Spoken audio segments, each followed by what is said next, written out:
कहानी की शुरुआत जून से होती है, जो अपनी क्लास का सबसे शांत और इंटेलिजेंट स्टूडेंट है। वह हर किसी से तमीज से बात करता है और कभी किसी के साथ बदतमीजी नहीं करता। इसी वजह से टीचर्स और स्टूडेंट्स दोनों उसकी इज्जत करते हैं। जून की जिंदगी बिल्कुल नॉर्मल और सुकून से चल रही होती है, लेकिन फिर एक दिन क्लास में एक नया स्टूडेंट आता है जिसका नाम सुकचन है। सुकचन हाल ही में कोरिया का यूथ बॉक्सिंग चैंपियन बना होता है। उसकी एंट्री पर पूरी क्लास तालियों से उसका वेलकम करती है, लेकिन जून जैसे ही उसे देखता है उसका चेहरा डर से बदल जाता है।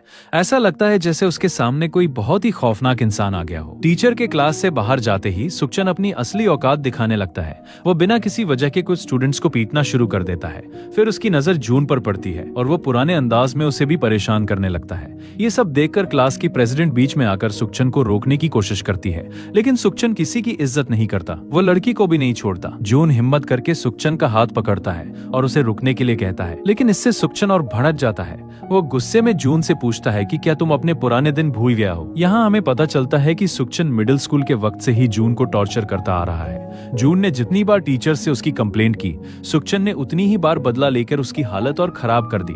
अब वही पुराना नाइटमेयर दोबारा जून के सामने खड़ा था। सुकचन की मार से जून जमीन पर गिर जाता है। दर्द के बीच उसकी नजर पास पड़े एक पेन पर जाती है। वह किसी तरह खड़ा होता है और पेन उठा लेता है। सुकचन उसका मजाक उड़ाते हुए उसे बेवकूफ और कमजोर कहता है। फिर वो खुद जून का हाथ पकड़कर पेन को अपनी आंख के पास ले जाता है और चैलेंज करता है कि अगर उसमें हिम्मत है तो वार करके दिखाए। सालों से दबा हुआ डर और गुस्सा उस पल जून पर हावी हो जाता है। जून बिना कुछ सोचे पेन को सुकचन की आंख में घुसा देता है। पूरे क्लासरूम में सन्नाटा छा जाता है। सुकचन दर्द से चीखते हुए अपनी आंख पकड़कर जमीन पर गिर जाता है। बाद में कोर्ट ये डिसाइड करता है कि जून ने जानबूझकर एक वेपन का इस्तेमाल किया था और सुकचन की राइट आई परमानेंटली डैमेज हो गई, इसलिए कोर्ट इसे सेल्फ डिफेंस नहीं मानता।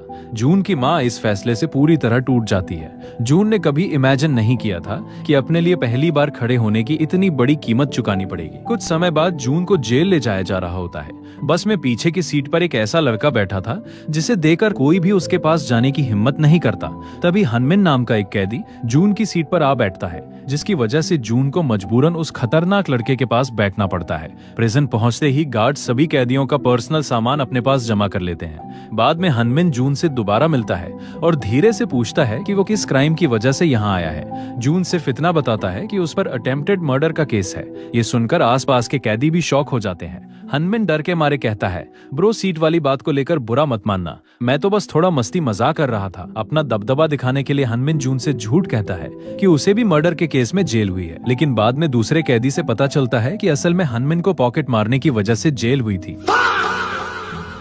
एक एक्सपीरियंस्ड कैदी दोनों नए लड़कों को जेल के रूल समझाता है। वो कहता है कि इस जगह पर सिर्फ पावर की चलती है, जिसकी कलेजा स्ट्रांग होता है तब वही यहाँ का राजा बनता है, और अगर कोई फाइट नहीं कर सकता तो उसके लिए बेहतर है कि वो चुप रहे और किसी का ध्यान अपनी तरफ ना खींचे। वो ये भी बताता है कि जेल के अंदर फिलहाल 3 बड़े गैंग्स का दबदबा है। पहला गैंग संगायोप का है, जो पहले वर्ल्ड जूडो चैंपियन रह चुका है। उससे लड़ पाना लगभग इम्पॉसिबल माना जाता है। दूसरा गैंग वंजून चलाता है। वो फिजिकली बहुत पावरफुल है और गुस्से में अपना कंट्रोल खो देता है। तीसरा गैंग सनयंग का है। देखने में सनयंग छोटा और कमजोर जरूर लगता है, लेकिन असल में वो बहुत डेंजरस आदमी है। अपना दबदबा बढ़ाने के लिए वांजुन और सनयंग एक प्लान बनाते हैं। दोनों एक फेक फाइट करते हैं और संगायोप पर इल्जाम लगा देते हैं कि उसने उन दोनों पर अटैक किया और उनकी सिगरेट्स भी चुरा ली।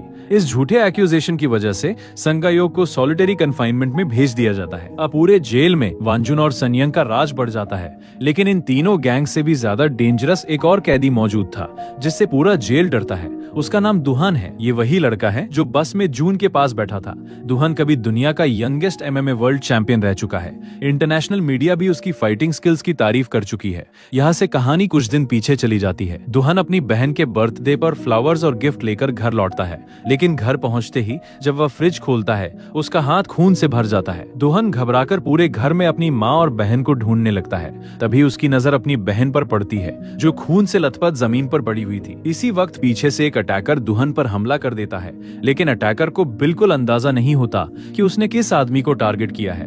दुहान तुरंत उसकी टांग तोड़ देता है। जब वह अपनी माँ की डेड बॉडी देखता है तो उसके अंदर का गुस्सा कई गुना बढ़ जाता है। वह दूसरे अटैकर को इतनी बुरी तरह पीटता है कि वो वहीं बेहोश हो जाता है। तीसरा अटैकर भी दुहान पर हमला करने की कोशिश करता है, लेकिन दुहान उसे भी कोई चांस नहीं देता।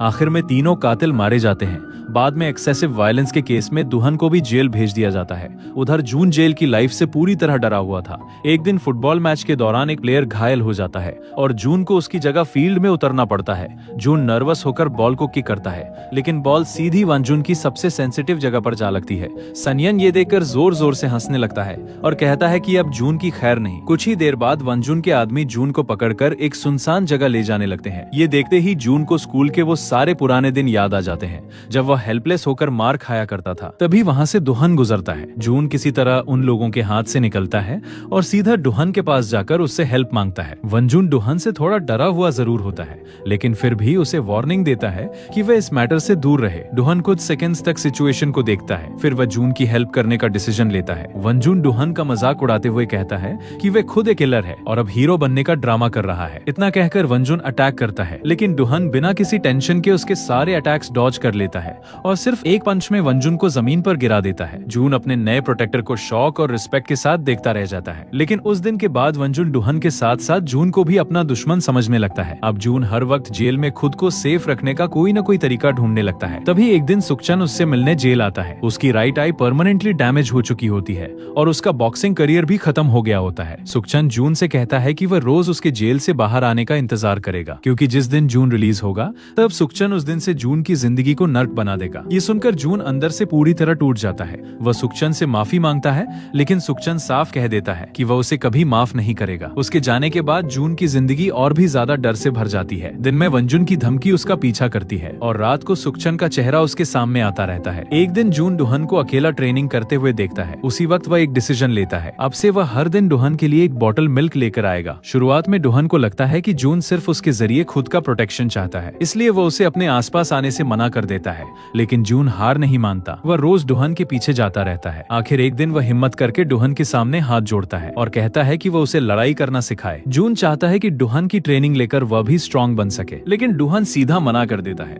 वह नहीं चाहता कि जून भी बदला लेने के चक्कर में अपनी पूरी लाइफ बर्बाद कर दे।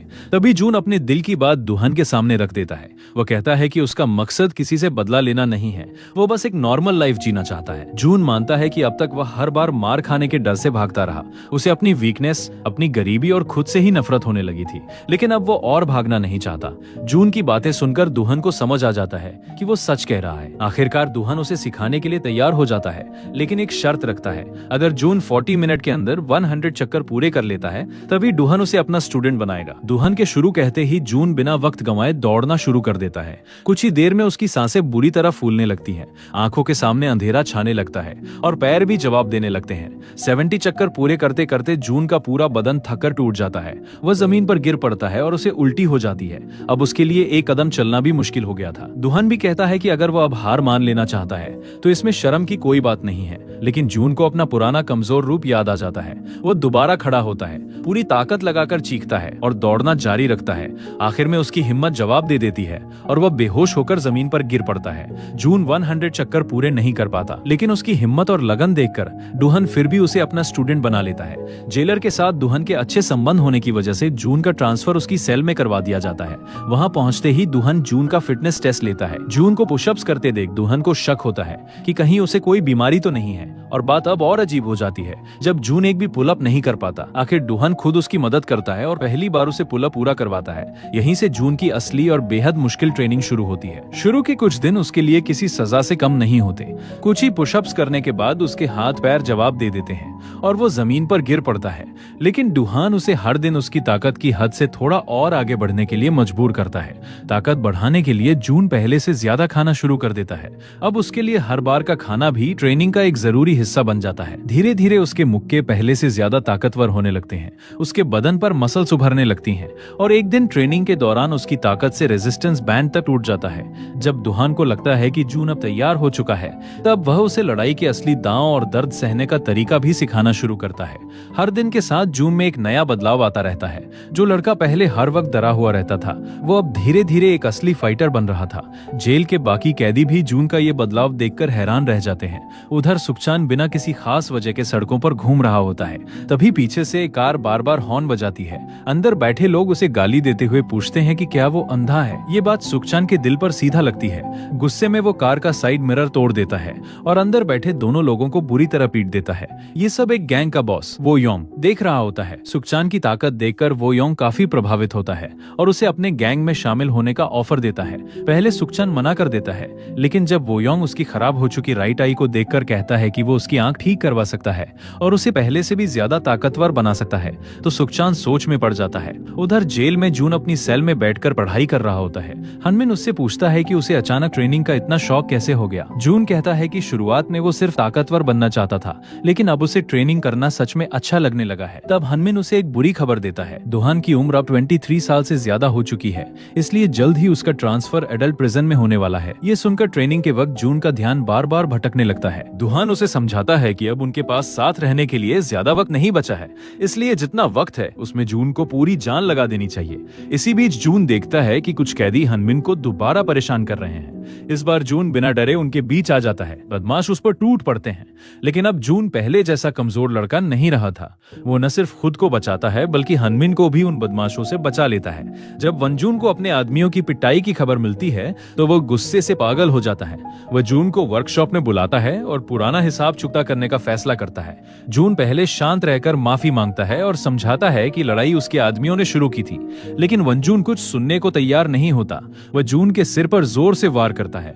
अगला वार होते ही जून एक तरफ हट जाता है और पलटकर वंजून को एक थप्पड़ मार देता है। ये देखकर वंजून और भी भड़क जाता है। वह जून को जमीन पर पटक देता है, लेकिन जून फिर खड़ा हो जाता है और वंजून पर लगातार मुक्के बरसाने लगता है। परेशानी ये थी कि वंजून का बदन और ताकत दोनों जून से कहीं ज्यादा थे। जून के मुक्कों का उस पर ज्यादा असर नहीं हो रहा था। वहीं वंजून के मुक्के किसी हथौड़े की तरह जून पर पड़ रहे थे। धीरे धीरे जून की ताकत खत्म होने लगती है और वो जमीन पर गिर पड़ता है, लेकिन सबको हैरान करते हुए जून एक बार फिर खड़ा हो जाता है। सिर्फ अपनी हिम्मत के दम पर वो वंजून के चेहरे पर लगातार मुक्के मारता रहता है। आखिरकार वंजून बेहोश होकर जमीन पर गिर जाता है। तभी दुहान बीच में आकर जून को रोक देता है। दुहान को डर होता है कि कहीं जून भी गुस्से और बदले की आग में इतना न डूब जाए कि वो खुद भी उसी तरह का इंसान बन जाए। उधर सोचन भी लगातार लड़ाइयां लड़ते लड़ते पहले से ज्यादा बेरहम होता जा रहा था। धीरे धीरे वह वो योंग का सबसे भरोसेमंद आदमी बन जाता है। अगली सुबह दुहान जून के लिए खास और भरपेट खाना बनाता है। खाना खाने के बाद दोनों पहली बार आमने सामने अभ्यास की लड़ाई करते हैं। दुहान देखता है कि जून अब भी अपने मुक्के को आखिरी पल में रोक देता है। वह जून को समझाता है कि असली लड़ाई में अगर उसने ऐसा किया तो सामने वाला उसे तुरंत खत्म कर देगा। फिर भी अंदर ही अंदर दुहान खुश होता है, क्योंकि जून ने उसकी उम्मीद से कहीं ज्यादा सीख लिया था। इसके बाद दुहान कहता है कि जून की ट्रेनिंग अब पूरी हो चुकी है। असल में उसी दिन दुहान का एडल्ट प्रिजन में ट्रांसफर होना था। जाने से पहले दुहान जून को एक खास बात बताता है। शार्क के शरीर में स्विम ब्लैडर नहीं होता। अगर शार्क तैरना बंद कर दे तो वह समुद्र में डूबकर मर सकती है। इसलिए दुहान जून से कहता है कि उसे भी कभी रुकना नहीं चाहिए, उसे हमेशा आगे बढ़ते रहना है। दुहान के जाते ही जून अपने आंसू नहीं रोक पाता और काफी इमोशनल हो जाता है। उसके बाद वो अपना सारा दर्द और अकेलापन ट्रेनिंग में लगा देता है। उधर प्रिजन बस में बैठने से पहले दुहान एक बार मुड़कर जेल की तरफ देखता है। दूसरी तरफ जेल से रिहा हुआ एक पुराना कैदी अब सुकचन के लिए काम कर रहा होता है। वह सुकचन को बताता है कि दुहान की ट्रेनिंग के बाद जून कितना खतरनाक फाइटर बन चुका है। ये सुनकर सुकचन के चेहरे पर हल्की सी मुस्कान आ जाती है। अगली सुबह सुकचन दोबारा जेल में जून से मिलने पहुंचता है। वो जून से पूछता है कि क्या वह सिर्फ उससे लड़ने के लिए इतनी मेहनत कर रहा है। जून कोई जवाब नहीं देता। वह बस शांत रहकर पूरे भरोसे के साथ सुकचन की आंखों में देखता रहता है। फिर जून उल्टा सुकचन से कहता है कि वह आज भी बिल्कुल नहीं बदला। सुकचन मुस्कुराते हुए कहता है कि वह उस दिन का बेसब्री से इंतजार करेगा जब जून जेल से बाहर निकलेगा। इसी बीच संगायो भी सॉलिटरी सेल से रिहा होकर जेल में वापस आ जाता है। कुछ समय बाद जून को दोबारा उसकी पुरानी सेल में भेज दिया जाता है। वहाँ संगायो गंभीर होकर जून से पूछता है कि क्या वो उसकी जगह लेकर पूरे जेल का लीडर बनना चाहता है। जून कहता है कि उसे किसी पर हुक्म चलाने में कोई दिलचस्पी नहीं है। संगायोब ये सुनकर हैरान रह जाता है, क्योंकि उसने दूसरे कैदियों से सुना था कि जून अब लड़ाई का दीवाना बन चुका है और हर वक्त लड़ने के लिए तैयार रहता है। कुछ दिन बाद सफाई के वक्त सनयंग जून को लड़ाई के लिए चुनौती देता है। वह कहता है कि अगर जून जीत गया तो सनयंग उसकी हर बात मानेगा।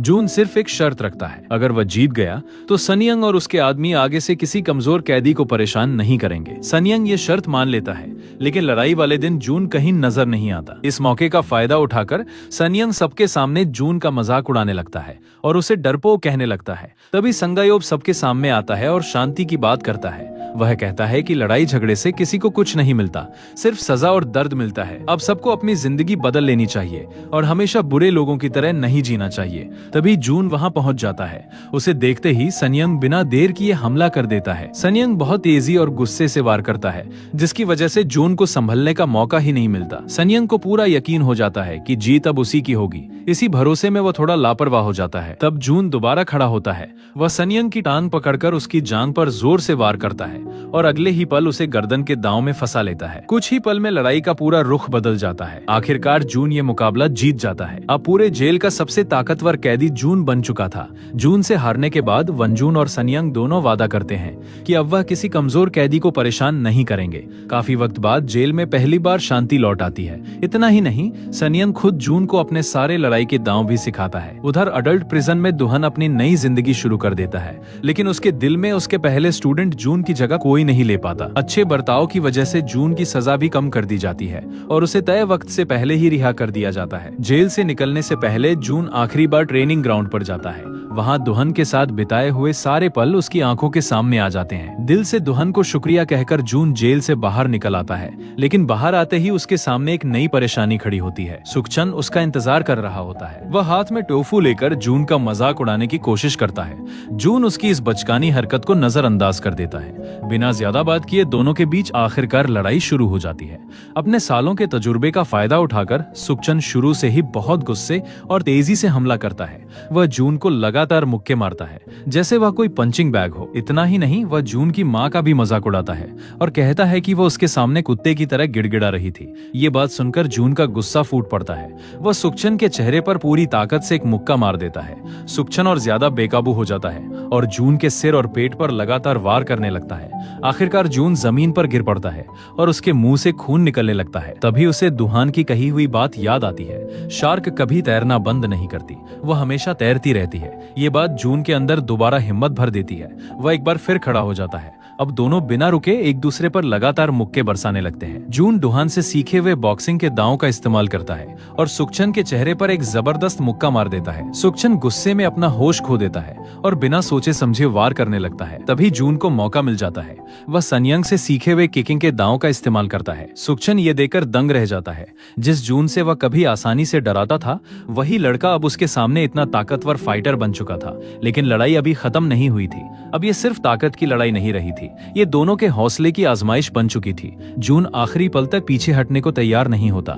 आखिरकार सुखचंद को अपनी हार माननी पड़ती है। जून को वहां से जाते हुए देखकर सुखचंद अंदर से पूरी तरह टूट जाता है। कुछ समय बाद जून दोबारा डुहान से मिलने जेल जाता है। दोनों एक दूसरे को देखकर बहुत खुश होते हैं। तब जून मुस्कुराते हुए डुहान से पूछता है कि क्या उसने कभी असली शार्क देखी है। जून बताता है कि कुछ दिन पहले वो एक एक्वेरियम गया था, जहाँ उसने एक शार्क देखी, लेकिन वह शार्क एक ही जगह पर खड़ी थी और ज्यादा हिल भी नहीं रही थी। डुहन थोड़ा सोचकर कहता है कि शायद वह शार्क पहले से ही मर चुकी थी। डुहन की यह अजीब बात सुनकर दोनों जोर जोर से हंसने लगते हैं। 6 महीने बाद भी जेल से बाहर जून की जिंदगी आसान नहीं होती। उसके पुराने जुर्म के रिकॉर्ड की वजह से लोग हर जगह उसके साथ भेदभाव करते हैं। ऐसे मुश्किल वक्त में उसके पुराने जेल वाले दोस्त एक दूसरे का सहारा बनते हैं। सनयंग सड़क के किनारे अपना छोटा सा फूड ट्रक चलाता है। वनजून दिन में कंस्ट्रक्शन का काम करता है और खाली वक्त में पढ़ाई भी करता है। संगयोब दोबारा जिम जाना शुरू कर देता है और लड़ाई की प्रैक्टिस करता है। दूसरी तरफ जून भी हर दिन बिना रुके अपनी ट्रेनिंग जारी रखता है। सब एक दूसरे से वादा करते हैं कि लोग चाहे उन्हें एक्स कन्विक्ट कहकर कितना भी ठुकरा दें, वे कभी हार नहीं मानेंगे। एक दिन जून दोबारा दुहन से मिलने आता है और उसे एक अच्छी खबर देता है। उसे एक जिम में पार्ट टाइम जॉब मिल गई होती है। अब उसके रहने और खाने की परेशानी भी काफी हद तक दूर हो गई थी। सबसे अच्छी बात यह थी कि अब वह काम के साथ साथ अपनी ट्रेनिंग भी बिना किसी परेशानी के जारी रख सकता था। बॉक्सर बनने का रास्ता आसान नहीं होता, लेकिन डुहन की बात अब जून अच्छी तरह समझ चुका था। शार्क की तरह उसे भी कभी रुकना नहीं था। फिर भी डुहन को उसकी फिक्र रहती थी। वह जानता था कि जून ने सुखचंद जैसे मशहूर गैंगस्टर को हरा दिया है, इसलिए आगे भी नई मुसीबतें उसका पीछा कर सकती हैं। डुहन बार बार उसे समझाता है कि हमेशा सावधान रहना और बिना सोचे समझे कोई कदम मत उठाना। जून चुपचाप सिर हिलाकर उसकी बात मान लेता है। आखिर में डुहन उसे कहता है कि अब उसे अपनी पूरी ताकत लगा देनी चाहिए। जब जून वापस जिम पहुंचता है तो वह पहले से भी ज्यादा मेहनत करना शुरू कर देता है। वह जानता था कि उसे मिला मिला ये मौका बहुत खास है, इसलिए वह इसे बिल्कुल जाया नहीं करना चाहता था। तभी वहाँ एक प्रोफेशनल बॉक्सर अपने ही कोच की बुरी तरह पिटाई कर रहा होता है। वह घमंड से हंसते हुए पूछता है कि आज उसका मुक्का खाने वाला कौन बनेगा। कोच परेशान होकर बताता है कि कोई भी उसके साथ अब प्रैक्टिस नहीं करना चाहता, क्योंकि वह ऐसे लड़ता है जैसे सामने वाले को जान से मार देगा। तभी कोच की नजर पास खड़े जून पर पड़ती है और वह उसकी तरफ इशारा कर देता है। जून को देखते ही उस बॉक्सर की दिलचस्पी बढ़ जाती है। वह जून को रिंग में आकर उससे लड़ने की चुनौती देता है। साथ ही मजाक उड़ाते हुए कहता है कि अगर जून जीत गया तो शायद कोच उसे सच में बॉक्सर बना दे। जून बिना डरे रिंग में उतर जाता है। बॉक्सर का पहला वार आते ही जून आसानी से उससे बच जाता है। कोच तुरंत उसे बचाव का पूरा सामान देता है, लेकिन जून सिर्फ ग्लव्स पहनता है। ये बात उस बॉक्सर को अपनी बेइज्जती लगती है। वह गुस्से में पूरी ताकत के साथ जून पर टूट पड़ता है। जून लगातार अपने सिर को बचाता हुआ सही मौके का इंतजार करता रहता है। आखिर उसे मौका मिल ही जाता है और वो सीधा बॉक्सर के हाथ पर जोर का मुक्का मार देता है। मुक्का पड़ते ही वो दर्द से घुटनों के बल बैठ जाता है और तुरंत बर्फ मांगने लगता है। ये बात सुनते ही जिम का मालिक गुस्से से भर उठता है, लेकिन उस रात एक और बड़ा खेल होने वाला था। उस बॉक्सर को एफोज नाम की एक गुप्त लड़ाई में उतरना था। ये मुकाबला एक निजी ऐप पर सीधा दिखाया जाता था, जिसे सिर्फ चुनिंदा बहुत अमीर लोग ही देख सकते थे। ये लोग सिर्फ मनोरंजन के लिए नहीं बल्कि करोड़ों का जुआ लगाने के लिए भी वहां आते थे।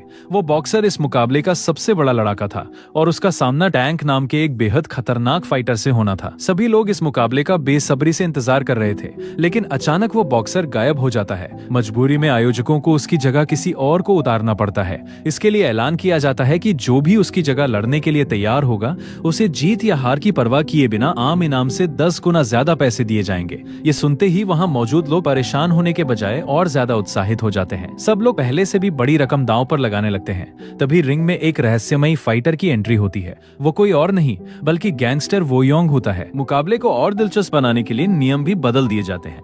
ऐलान होता है कि अगर टैंक सिर्फ 30 सेकंड तक टिक गया तो जीत उसी की मानी जाएगी। ये सुनते ही पूरा हॉल जोश से भर जाता है और लगभग सभी लोग अपना पैसा वो योंग पर लगा देते हैं। वो योंग बिल्कुल आराम से रिंग में उतरता है। वो टैंक से कहता है कि उसे डरने की जरूरत नहीं है।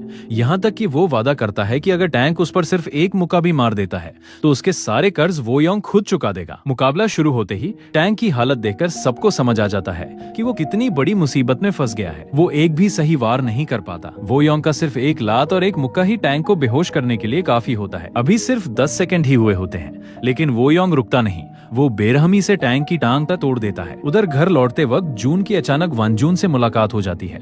वानजून शर्मिंदा चेहरे के साथ एक ऐसे आदमी को पैसे दे रहा होता है जो लाठी के सहारे चल रहा था।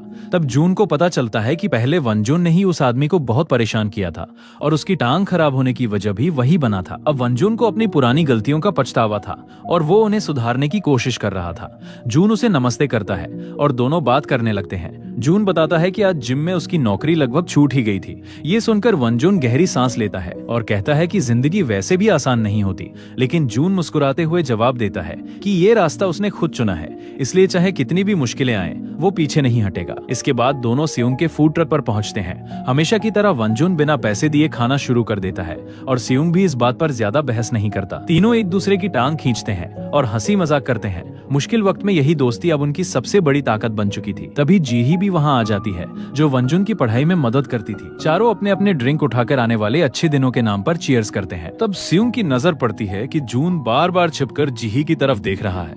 उसके चेहरे से साफ पता चल रहा था कि वह अपनी फीलिंग्स छुपा नहीं पा रहा। तभी एक महंगी गाड़ी तेजी से वहां आकर रुकती है। गाड़ी से एक आदमी निकलता है और सीधा जून के पास आता है। वह कोई और नहीं बल्कि वो योंग होता है। वो योंग बिना समय बर्बाद किए जून को अपने साथ काम करने का ऑफर देता है। अब कहानी 3 घंटे पहले की तरफ चली जाती है। वो योंग अपने आदमियों को गायब हुए बॉक्सर को ढूंढने का हुक्म देता है। इसके बाद वह एक क्रूज शिप पर पहुंचता है। वहां वह बॉक्सर बुरी तरह घायल हालत में घुटनों के बल बैठा होता है। कैनन उसे बताता है कि वह मुकाबला नहीं लड़ सका क्योंकि उसकी कलाई बुरी तरह घायल हो गई थी। वो योंग पूछता है कि उसकी ये हालत किसने की। वह बॉक्सर जवाब देता है कि एक सफाई करने वाले लड़के ने, जिसका नाम जून है। ये सुनकर वो योंग की दिलचस्पी जून में और बढ़ जाती है। फिर वो योंग उस बॉक्सर से कहता है कि अपने भरोसे के किसी एक इंसान का नाम चुनो, या तो अपनी गर्लफ्रेंड या अपने मैनेजर में से किसी एक को। वह बिना सोचे अपने मैनेजर का नाम लेता है जो उसका कजन भी होता है। वो योंग शांत आवाज में कहता है कि अगर मैनेजर 10 सेकंड तक बिना आवाज निकाले दर्द सह गया तो वह बॉक्सर को छोड़ देगा। लेकिन उसकी बात पूरी होने से पहले ही मैनेजर दर्द से चीखने लगता है। तीनों कितनी भी मिन्नतें करते हैं लेकिन वो योंग का दिल नहीं पिघलता। आखिर वो हुक्म देता है कि तीनों को समुद्र में फेंक दिया जाए। इसी बीच कैनन उसे एक और जरूरी बात बताता है। वह कहता है कि जून वही लड़का है जिसने सुखचंद की एक आंख हमेशा के लिए खराब कर दी थी। जून की ताकत और लड़ने की काबिलियत के बारे में जानकर वो योंग खुद उससे मिलने पहुंचता है। वह जून को बहुत बड़ा ऑफर देता है, लेकिन जून बिना एक पल सोचे साफ मना कर देता है। वह कहता है कि वो कभी भी सुखचंद जैसा इंसान नहीं बन सकता। जून का जवाब सुनकर वो योंग कुछ पल के लिए हैरान रह जाता है, क्योंकि आज तक किसी ने उसकी बात ठुकराने की हिम्मत नहीं की थी। वो योंग समझ जाता है कि जून उसकी बात नहीं मानेगा, इसलिए वह सीधी लड़ाई के बजाय एक गंदी चाल चलने का फैसला करता है। अगली सुबह जीहे फोन पर जून से बात कर रही होती है। तभी उसकी नजर एक गर्भवती औरत पर पड़ती है जो परेशान दिख रही होती है। जीहे तुरंत फोन रखकर उसकी मदद के लिए पहुंचती है, लेकिन तभी वह औरत आराम से सिगरेट जलाती है और पूछती है, क्या तुम ही जीहे हो? जीहे कुछ समझ पाती उससे पहले ही एक आदमी पीछे से उसे पकड़ लेता है और जबरदस्ती एक मानसिक अस्पताल की एम्बुलेंस में डाल देता है। एम्बुलेंस के अंदर पहुंचते ही मिस पार्क अपने पेट पर बंधा नकली गर्भावस्था वाला हिस्सा उतार देती है। उधर जीहे भागने का मौका ढूंढती रहती है। अचानक वो ऑक्सीजन सिलेंडर उठाकर एक आदमी के सिर पर मार देती है और दरवाजा खोलने की कोशिश करती है, लेकिन दरवाजा पहले से बंद होता है। तभी मिस पार्क उसे जोर की लात मारती है। उसी वक्त जून संगयोग के साथ ट्रेनिंग कर रहा होता है। थोड़ी दूर वंजून और सेउंग दोनों उन्हें देख रहे होते हैं। दोनों आपस में ऐसे बातें कर रहे होते हैं जैसे कोई बूढ़ा जोड़ा अपने बड़े हो चुके बच्चों के बारे में बात कर रहा हो। तब सेउंग अचानक वंजून के और करीब आने लगता है, जिससे वंजून चिढ़ जाता है। ट्रेनिंग खत्म होने के बाद जून के फोन पर जीहे की वीडियो कॉल आती है। स्क्रीन पर जीहे रोती हुई और खुद को छुड़ाने की कोशिश करती नजर आती है। जून तुरंत उसे वापस फोन करता है, लेकिन कोई जवाब नहीं मिलता। उसी पल जून समझ जाता है कि इसके पीछे वो योंग का ही हाथ है। उसका गुस्सा भड़क उठता है और वो बदला लेने के लिए निकलने लगता है। तभी वंजून उसे रोक लेता है। वो जून को समझाता है कि शांत रहे। वो योंग यही चाहता है कि जून गुस्से में अपना होश खो दे और बिना सोचे कोई गलती कर बैठे। दूसरी तरफ संगयो पुलिस को खबर करता है, लेकिन कोई पक्का सबूत ना होने की वजह से पुलिस भी तुरंत कुछ नहीं कर पाती। इसी बीच जून के फोन पर एक संदेश आता है, जिसमें कंस्ट्रक्शन साइट का पता दिया होता है। जून, वंजून, संगयोब एक पुराने ट्रक में वहां पहुंचते हैं। चारों अलग अलग तरफ जाकर जीहे को ढूंढने लगते हैं, लेकिन उसका कहीं पता नहीं चलता। तब जून की नजर जमीन पर पड़े जीहे के कीचेन पर पड़ती है। वो तुरंत उसके फोन पर कॉल करता है। अगले ही पल एक सुनसान बिल्डिंग के अंदर से फोन की घंटी सुनाई देती है। जून बिना सोचे बिल्डिंग के अंदर दौड़ पड़ता है। अंदर दो आदमी जीहे को बांधकर बैठे होते हैं और उसे नुकसान पहुंचाने ही वाले होते हैं। तभी जून और वंजून वहां पहुंच जाते हैं। जून सिर्फ 2 मुक्कों में दोनों आदमियों को बेहोश कर देता है। वह जल्दी से जीहे की रस्सियां खोलता है, लेकिन जीहे घबराकर कहती है कि सबको तुरंत वहां से भागना होगा। तभी फोन दोबारा बज उठता है। अगले ही पल चारों तरफ से बहुत सारे गुंडे बिल्डिंग के अंदर घुस आते हैं। तब पता चलता है कि मिस पार्क ने जीहे के फोन का इस्तेमाल करके जून को जाल में फंसाया था। इतने सारे लोगों के सामने जून और वंजून भी कुछ नहीं कर पाते। दोनों की आंखों पर पट्टी बांध दी जाती है और उन्हें एक वन में डाल दिया जाता है। वैन के अंदर जून को बिजली का झटका दिया जाता है और वह बेहोश हो जाता है। जब उसे होश आता है तो वह एक कुर्सी से बंधा होता है। वह वो योंग से पूछता है कि उसके दोस्त कहाँ हैं, लेकिन वो योंग जवाब देने के बजाय अफ्रीका के बच्चे सैनिकों की कहानी सुनाने लगता है। वह बताता है कि वहाँ बच्चों की आंखों पर पट्टी बांधकर उनके हाथ में बंदूक पकड़ा दी जाती है और सामने गोली चलाने को कहा जाता है। जब उनकी आंखों से पट्टी हटाई जाती है तो सामने किसी की लाश पड़ी होती है। उस सदमे के बाद वे बच्चे हर हुक्म मानने लगते हैं। इसके बाद वो योंग जून के सामने सबसे खौफनाक शर्त रखता है। वह कहता है कि वंजून और जीहे का इस सबसे कोई लेना देना नहीं है, लेकिन वो योंग उसकी एक बात सुनने को तैयार नहीं होता। वह मिस पार्क को आगे का काम संभालने का हुक्म देता है और जाते जाते कहता है कि अगर जून ने किसी एक को नहीं चुना तो दोनों मारे जाएंगे। मिस पार्क एक बेहद खतरनाक औरत होती है। उसे ऐसे गंदे काम करने में मजा आता था। वह अपने आदमी को सब कुछ रिकॉर्ड करने का हुक्म देती है, फिर जून को फैसला करने के लिए 10 सेकंड देती है। जून गुस्से में चिल्लाकर कहता है कि वो उसे मार डालेगा, लेकिन इससे कुछ नहीं बदलता। आखिर में जून टूट जाता है और वांजून से पूछता है कि अब क्या करें। जैसे ही समय खत्म होता है, मिस पार्क को वांजून का नाम सुनाई देता है और वह तुरंत उस पर चाकू से वार कर देती है, लेकिन किस्मत से चाकू वांजून को लगने के बजाय उसकी रस्सी काट देता है। वांजून तुरंत मिस पार्क का हाथ पकड़कर उसे दूर फेंक देता है, फिर पल भर में वहां खड़े 2 कमजोर गार्ड्स को भी गिरा देता है। मिस पार्क दोबारा उस पर हमला करती है, लेकिन वांजून उसका चाकू पकड़कर उसे जोर से जमीन पर पटक देता है। फिर वह जून और जीही की रस्सियां खोलता है और तीनों नीचे की तरफ भागने लगते हैं। जब मिस पार्क को होश आता है तो वो सैकड़ों गुंडों को उन पर हमला करने का हुक्म दे देती है। वांजून पीछे रुककर गुंडों को रोकने लगता है ताकि जून और जीही वहां से निकल सकें, लेकिन सामने से भी और गुंडे आ जाते हैं। जून लड़ने की कोशिश करता है, लेकिन अचानक सीढ़ियों से नीचे गिर जाता है। तब वांजुन दौड़कर उसकी मदद के लिए आता है, लेकिन एक आदमी वांजुन को दीवार से दबा देता है। जून भी लगभग बेहोश होने वाला होता है। तभी जीही फायर एक्सटिंग्विशर उठाकर उस गुंडे के सिर पर मार देती है। जून को पलटवार करने का मौका मिल जाता है, लेकिन उन्हें संभलने का समय भी नहीं मिलता, क्योंकि और गुंडे वहां पहुंच जाते हैं। पेट से लगातार खून बहने के बावजूद वांजुन अकेला ही सबको रोकता रहता है, ताकि उसके दोस्त बचकर निकल सकें। जून और जीही पार्किंग एरिया तक पहुंच जाते हैं, लेकिन वहां भी गुंडों का बड़ा झुंड उनका रास्ता रोककर खड़ा होता है। तभी बिल्कुल सही वक्त पर सेओम और संगदायोब वहां पहुंच जाते हैं। दोनों गुंडों पर टूट पड़ते हैं और कुछ ही पल में कई लोगों को जमीन पर गिरा देते हैं। चारों तुरंत वांजुन को ढूंढने वापस जाते हैं। वहां पहुंचकर देखते हैं कि वांजुन ने अकेले ही सारे गुंडों को हरा दिया है। वह मजाक करते हुए कहता है कि उसके दोस्त बहुत देर से आए हैं। जून उसे सहारा देकर उठाता है और हिम्मत रखने के लिए कहता है। इसके बाद सब वहां से निकलने लगते हैं, क्योंकि और गुंडे कभी भी पहुंच सकते थे, लेकिन वंजुन की हालत बहुत खराब हो चुकी होती है। वह अपनी जेब से एक नोटबुक निकालता है। उसमें उन सभी लोगों के नाम लिखे होते हैं जिन्हें उसने कभी परेशान किया था। वंजुन जून से कहता है कि उसकी तरफ से उन सभी लोगों से माफी मांग लेना। जून तुरंत मना कर देता है। वह कहता है कि वंजुन खुद जिंदा रहेगा और खुद सबसे माफी मांगेगा। वंजुन हल्की सी मुस्कान के साथ कहता है कि वह कचरे की तरह नहीं मरेगा, लेकिन अगले ही पल उसकी सांसें थम जाती हैं। जून दर्द से जोर जोर से चिल्लाने लगता है। वंजुन के साथ बिताए हुए सारे पल उसकी आंखों के सामने घूमने लगते हैं। जून खुद को वंजुन की मौत का जिम्मेदार समझने लगता है। वंजुन के अंतिम संस्कार में जून उसकी तस्वीर के सामने सिर झुकाकर खड़ा होता है। तभी एक औरत आकर जून को जोर का थप्पड़ मारती है और पूछती है कि वह वंजुन को बचा क्यों नहीं पाया। वह वंजुन की बहन यजिन होती है। जून के पास कोई जवाब नहीं होता। वह बस बार बार माफी मांगता रहता है, लेकिन यजिन कहती है कि उसे जून की माफी नहीं चाहिए, उसे सिर्फ अपना भाई वापस चाहिए था। जून खुद को माफ नहीं कर पाता। उसे लगता है कि अगर उसने वो योम का ऑफर ठुकराया ना होता तो शायद वंजुन आज जिंदा होता।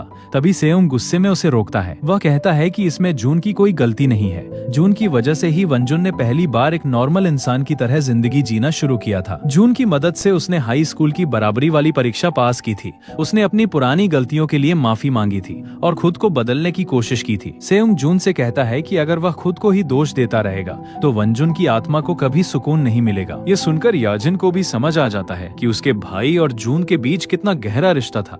उधर जीही अपनी माँ से फोन पर बात कर रही होती है। तभी एक बड़े निशान वाले चेहरे का आदमी उससे टकराकर आगे निकल जाता है। जीही को उसकी हरकत अजीब लगती है। वो फोन रखकर चुपचाप उस आदमी का पीछा करने लगती है। वह आदमी सीधा उस पुलिस ऑफिसर से मिलता है जो वांजुन के मामले की जांच कर रहा होता है। फिर वह ऑफिसर को जबरदस्ती कैनन का फोन उठाने पर मजबूर करता है। फोन पर कैनन उसे बड़ी रिश्वत देने का लालच देता है और कहता है कि असली गुनहगार की जगह किसी और को फंसा दो। जीही ये सब अपनी आंखों से देख लेती है। वो बिना देर किए जून और बाकी साथियों को पूरी बात बता देती है। तभी एक और झटका मिलता है। वो योंग की तरफ से वांजुन के लिए एक शोक हार भेजा जाता है। उस पर लिखा होता है, जो बात अधूरी रह गई थी उसे आगे बढ़ाओ। ये पढ़ते ही सेओंग का गुस्सा फूट पड़ता है। वह गुस्से में उस शोक हार को तोड़ देता है और पुलिस को गाली देते हुए कहता है कि वे किसी काम के नहीं हैं। संगायोब उसे शांत करने की कोशिश करता है। वह भी वो योंग को मार देना चाहता है, लेकिन कहता है कि सिर्फ गुस्से से कुछ नहीं होगा। इसी बीच जून चुपचाप वांजुन की नोटबुक पढ़ रहा होता है। नोटबुक के आखिरी पन्ने पर जिस इंसान का नाम लिखा होता है वो कोई और नहीं बल्कि खुद जून होता है। तब जून को समझ आता है कि उस दिन वांजुन उसे आखिर क्या कहना चाहता था। वो भी जून से माफी मांगना चाहता था। जून नोटबुक को कसकर पकड़ लेता है और मन ही मन फैसला करता है कि वांजुन के कातिलों को अपने किए की कीमत चुकानी पड़ेगी, लेकिन इस बार वो बिना सोचे समझे कोई कदम नहीं उठाएगा। वो पूरी तैयारी के साथ आगे बढ़ेगा। तब याजिन भी उनके साथ जुड़ने की बात करती है। अपनी ताकत साबित करने के लिए वो अकेली ही 3 आदमियों को गिरा देती है। अब उनकी बदले की टीम में एक और मजबूत साथी शामिल हो चुका था। सब वंजुन की तस्वीर की तरफ देखते हैं और तय करते हैं कि चाहे कितनी भी बड़ी मुसीबत सामने आए वे पीछे नहीं हटेंगे। सबसे पहला काम सबूत इकट्ठा करना था। जीही को याद आता है कि वो योंग ने उस दिन मिस पार्क को पूरी घटना की वीडियो बनाने का हुक्म दिया था, लेकिन सबसे बड़ी दिक्कत ये थी कि वो वीडियो रखी कहाँ गई थी। तभी जून के दिमाग में एक तरीका आता है। यजिन डिलीवरी करने वाले का भेष बनाकर वो योंग के ठिकाने पर पहुंचती है। उसके हाथ में एक पैकेज होता है जिसके अंदर जून ने छिपाकर छोटे कैमरा लगा दिए होते हैं। वहाँ सुरक्षा बहुत सख्त होती है, इसलिए जून पैकेज पर वही नाम वाला कार्ड लगा देता है जो कभी वो योंग ने उसे दिया था। गार्ड उसे वो योंग का सामान समझकर सीधा प्रसारण वाले कमरे में पहुंचा देते हैं। छिपे हुए कैमरा की मदद से पूरी टीम बिल्डिंग का एक मोटा मोटा नक्शा तैयार करने लगती है। जैसे ही उन्हें सही जगह का पता चलता है, सब तुरंत काम पर लग जाते हैं। सियुंगवन की रफ्तार बढ़ाकर सीधा जमीन के नीचे वाली पार्किंग में घुस जाता है। सुरक्षा कैमरा पर गार्ड्स को वैन दिखाई देती है और वे जांच करने के लिए पार्किंग की तरफ दौड़ते हैं, लेकिन वैन के अंदर कोई नहीं होता। तभी वैन के अंदर से अजीब आवाजें आने लगती हैं। अगले ही पल वैन के अंदर रखा माइक्रोवेव फट जाता है और आग का अलार्म बज उठता है। सारे गार्ड्स पार्किंग की तरफ भाग जाते हैं, लेकिन असल में वे सब एक जाल में फंस चुके होते हैं। उधर उसी वक्त टीम बिल्डिंग के अंदर घुस चुकी होती है। अंदर जाते ही जबरदस्त लड़ाई शुरू हो जाती है। दुश्मनों की संख्या ज्यादा होने के बावजूद वे टीम पर भारी नहीं पड़ पाते। टीम दो हिस्सों में बंट जाती है। कुछ लोग दुश्मनों को रोकते हैं, जबकि बाकी लोग तेजी से उन्हें गिराते जाते हैं। उनका सिर्फ एक ही मकसद होता है, जितनी जल्दी हो सके काम खत्म करना। सारे गुंडों को हटाने के बाद जून सीधा लाइव प्रसारण वाले कमरे में पहुंचता है ताकि सबूत मिल सके। बाकी लोग नीचे वाले हॉल में रुककर आने वाले गुंडों को रोकते रहते हैं। जून टेक्नीशियन को मजबूर करके सारी फाइल्स खुलवाता है, लेकिन तब पता चलता है कि उस दिन वाली फाइल पहले ही मिटा दी गई है। उधर वो योंग मॉनिटर पर बैठकर सब कुछ देख रहा होता है। जून की काबिलियत देखकर वह खुद भी हैरान रह जाता है। जब जून वापस हॉल में आता है, तभी वो योंग उसी दिन की वीडियो चला देता है। पूरी बिल्डिंग में जून की दर्द भरी चीखें गूंज उठती हैं। ये देखकर सबके अंदर का गुस्सा और बढ़ जाता है। तभी कैनन अपने आदमियों के साथ वहां पहुंच जाता है। वो योंग स्पीकर पर कहता है कि अगर जून को वीडियो चाहिए तो उसे खुद आकर ले जाना होगा। जून बिना डरे लिफ्ट की तरफ बढ़ जाता है। दूसरी तरफ कैनन अपने लोगों को पार्किंग खाली करने का हुक्म देता है। मिस पार्क और स्कार बाकी टीम को रोकने के लिए वहीं रुक जाते हैं। जैसे ही यजिन को पता चलता है कि उसके भाई पर चाकू से हमला करने वाली मिस पार्क ही थी, वह सीधा उससे बदला लेने निकल पड़ती है। उधर संगायोब का सामना कैनन से शुरू हो जाता है और सेयोंग की स्कार के साथ लड़ाई शुरू हो जाती है। लिफ्ट के अंदर जून अपने हाथ पर बंधी पट्टी खोल देता है। अब वह आखिरी लड़ाई के लिए पूरी तरह तैयार था। सामने स्क्रीन पर वंजुन की वीडियो चल रही होती है, जिसे देखकर उसके अंदर का गुस्सा और बढ़ जाता है। वो योंग जून के सामने दो रास्ते रखता है, या तो यूएसबी लेकर वहां से चला जाए या फिर उसके साथ एक खेल खेले। जून बिना सोचे यूएसबी उठा लेता है, लेकिन वो योंग उसे इतनी आसानी से जाने नहीं देता। वह मुस्कुराकर कहता है, अब अगला कौन होगा? दोस्त के बाद परिवार की बारी ज्यादा मजेदार नहीं होगी। ये सुनकर जून का गुस्सा फूट पड़ता है। वह पूरी ताकत से वो योंग पर हमला कर देता है, लेकिन वो योंग बड़ी आसानी से उसके हर वार से बच जाता है। वह जून को थप्पड़ मारकर उसका मजाक उड़ाता है, जैसे किसी जानवर के साथ खेल रहा हो। कुछ देर बाद वो योंग भी गंभीर हो जाता है और उसके वार पहले से कहीं ज्यादा बेरहम हो जाते हैं। उधर हॉल में भी लड़ाई और खतरनाक हो चुकी होती है। संगायोब और कैनन एक दूसरे को कड़ी टक्कर दे रहे होते हैं। वहीं संग स्कार की अजीब लड़ने की तकनीक के सामने मुश्किल में पड़ जाता है और उसकी टांग तक टूट जाती है। दूसरी तरफ यजिन मिसपार को बुरी तरह पीटकर आखिर अपने भाई का बदला ले लेती है। तभी उसकी नजर मुश्किल में फंसे संग पर पड़ती है और वह तुरंत उसकी मदद के लिए दौड़ती है। उधर जून बार बार उठने की कोशिश करता है, लेकिन हर बार वो योंग उसे दोबारा जोर का मुक्का मारकर जमीन पर गिरा देता है। फिर वो आराम से अपना ड्रिंक पीता है और जून को इतनी जोर की लात मारता है कि पास का कांच टूट जाता है। इसके बाद वो बार बार वही वीडियो चलाता है जिसमें वंजून पर चाकू से हमला हुआ था। ये देखकर जून पूरी तरह टूट जाता है। वह जोर से चिल्लाता है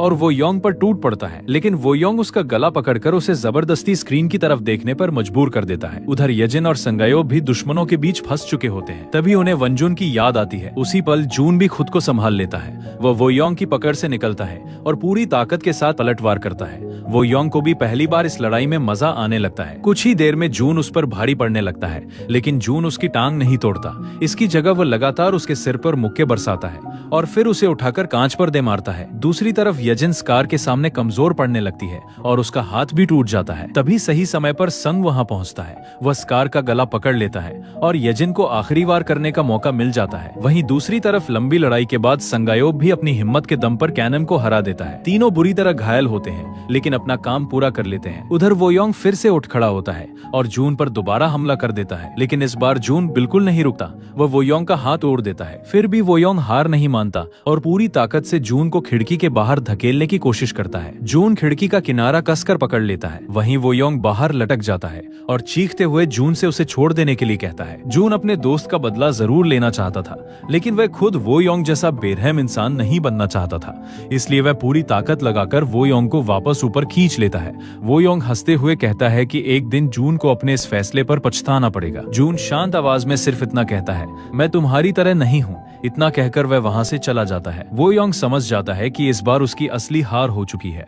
कुछ ही समय बाद पुलिस वो योंग को गैर कानूनी जुआ चलाने और कई हत्याओं में शामिल होने के आरोप में गिरफ्तार कर लेती है। दूसरी तरफ जून वनजून की नोटबुक में लिखे हर उस इंसान के पास जाता है जिसे वनजून ने कभी दुख पहुंचाया था। वह हर किसी से अपने दोस्त की तरफ से माफी मांगता है। कुछ लोग जून को माफ कर देते हैं, लेकिन कुछ लोग ऐसा नहीं कर पाते। फिर भी जून वनजून की आखिरी इच्छा पूरी करने का अपना वादा निभाता रहता है। जब वो नोटबुक के आखिरी पन्ने तक पहुंचता है तो वहां अपना ही नाम लिखा हुआ देखता है। जून अपने नाम के सामने माफ किया लिख देता है, फिर धीरे से कहता है कि उसने वनजून को तो बहुत पहले ही दिल से माफ कर दिया था। इसके बाद जून एक बार फिर प्रिजन में दुहान से मिलने जाता है। वह मुस्कुराते हुए दुहान को बताता है कि अब उसे समझ आ गया है कि उसे जिंदगी में क्या बनना है। वह भी दुहान की तरह एक शानदार बॉक्सर बनना चाहता है। ये सुनकर दुहान हल्की सी मुस्कान देता है और कहता है कि अगर जून सच में उस मुकाम तक पहुंचना चाहता है तो उसे पहले से भी ज्यादा मेहनत करनी होगी। कुछ समय बाद वर्ल्ड बॉक्सिंग चैंपियनशिप शुरू होने वाली होती है। जून और उसके सारे दोस्त पूरे जोश के साथ प्रैक्टिस में जुट जाते हैं। इस बार उनकी लड़ाई सिर्फ जिंदा रहने के लिए नहीं होती, अब वे अपने सपने और अपने जुनून को पूरा करने के लिए लड़ रहे होते हैं। कहानी के आखिर में वो योंग भी प्रिजन पहुंच जाता है। इत्तेफाक से उसे जिस सेल में रखा जाता है वहां पहले से वाहन मौजूद होता है। दोनों एक दूसरे की तरफ देखते हैं और उनके चेहरे पर हल्की सी ठंडी मुस्कान आ जाती है। इसी के साथ ये दमदार कहानी खत्म हो जाती है। अब जाने से पहले मेरे दोस्तों, वीडियो को लाइक करके चैनल को सब्सक्राइब करना मत भूलना। और एक बात, आपके दिल में जो भी हो कमेंट बॉक्स पर लिख देना। आपके हर एक कमेंट को पढ़कर मुझे बहुत मोटिवेशन मिलती है। Thank you for watching.